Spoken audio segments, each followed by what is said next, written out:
बिहार सरकार के पशुपालन व मत्स्य मंत्री रेणु देवी आज बेतिया स्थित अपने आवास पर प्रेस कॉन्फ्रेंस कर बताई कि आज विपक्ष के पास कोई मुद्दा नहीं है, वह मुद्दा विहीन हो गई है। आज से 8 साल पहले ही मैंने दो बार प्रेस कॉन्फ्रेंस कर बताई थी। मुझसे व रवि कुमार उर्फ पीनू से कोई लेना देना नहीं है। मैं अलग रहती हूँ, वह अलग रहता है, तो आखिर मेरा नाम क्यों लिया जाता है। नीतीश जी के शासनकाल में चारों तरफ विकास हो रहा है, जिससे विपक्ष घबरा गया है। एनडीए की सरकार में ना कोई किसी को बचाती है ना कोई किसी को रोकती है। सरकार के जो अधिकारी है वह अपना निष्पक्ष काम करती है। बिहार में कानून का राज है और आज विपक्ष के पास 4 आदमी भी नहीं है जो उन्हें कंधा लगा सके।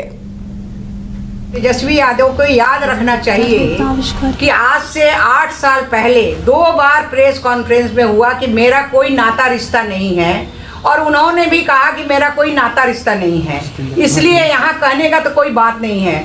दूसरा है कि विपक्ष के पास कोई मुद्दा ही नहीं है, और मुद्दा विहीन तो किसी को भी कहीं भी घसीटना है। उन्हें याद रखना चाहिए कि उनके पिताजी के राज्य में चंपारण की लोग आज जो एनडीए को साथ देता है, वो क्यों नहीं पूछते हैं कि एनडीए को क्यों साथ देता है। क्योंकि उनके पिताजी के राज्य में जो है वहाँ पे जो है आपका आदमी तो आदमी सही, महिलाएं नहीं चढ़ सकती थी, 5 बजे कुंडी लग जाता था, और हमारे जो बस है वो भी हाईजैक हुआ करते थे, और हमारे सारे व्यापारी जो हैं वो भाग चुके थे। और आज वही राज्य के लिए वो चाहते हैं कि फिर आए। उनके समय में जो कुछ हुआ है वो आपके सामने ही है कि वो भी उप मुख्यमंत्री बने तो उनके राज्य में कितना भ्रष्टाचार हुआ। लेकिन एनडीए की सरकार ना किसी को बचाती है और ना किसी को सताती है। जो जैसा करेगा वैसा पाएगा।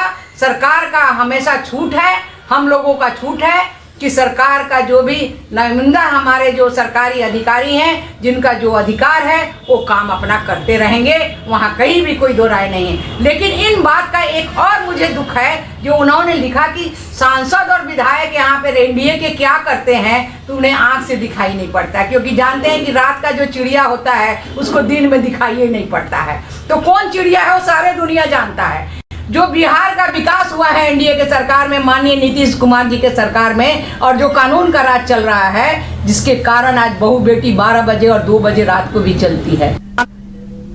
गिरिडीह जिले के जमुआ प्रखंड अंतर्गत लंगटा बाबा समाधि स्थल खरागडीहा में श्रद्धालुओं की भीड़ उमड़ पड़ी है।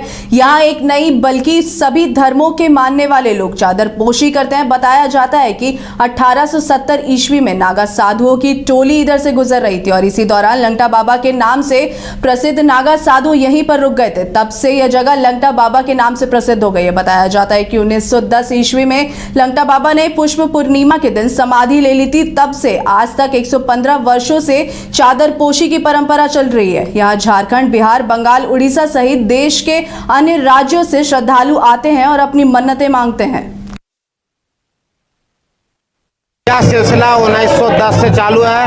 बाबा नंग धड़ंग स्थिति में यहाँ रहते थे, और परिस्थिति ये है कि पूरा क्षेत्र के तमाम लोग तमाम श्रद्धालु बाबा का चमत्कार को देख करके बाबा के यहाँ दर्शन के लिए ललायित रहते हैं, उत्साहित रहते हैं। साल का एक पुष्प पूर्णमासी के दिन 1965 से हम यहाँ पर 1965 से जी हाँ।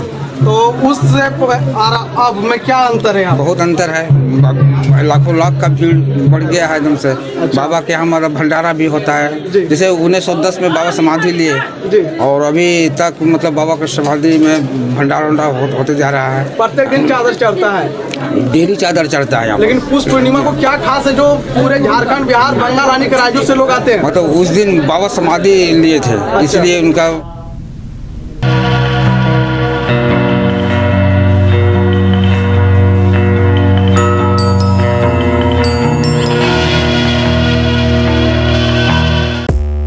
पांच राज्य, 61 शहर, 150 प्रोजेक्ट और एक वास्तु विहार। नई सोच, नया घर। बनाए रखिए अपना प्यार, सेवा में है वास्तु विहार।